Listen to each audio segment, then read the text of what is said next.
Saan tayo? Sa looban, mura doon eh. May mura doon. Ayan o. Pagkain. Burger King. Check natin dyan.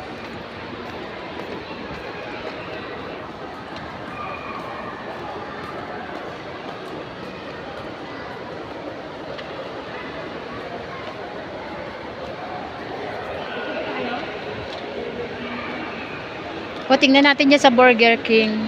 Kung magkano.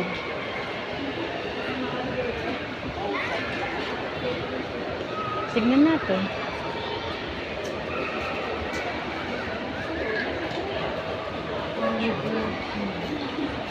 Ito oh.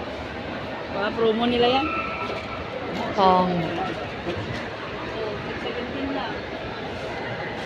Pilipino ka po yan? Yun, puti. Ano ito, promo ba to? Oo, pero mga sandwich niyan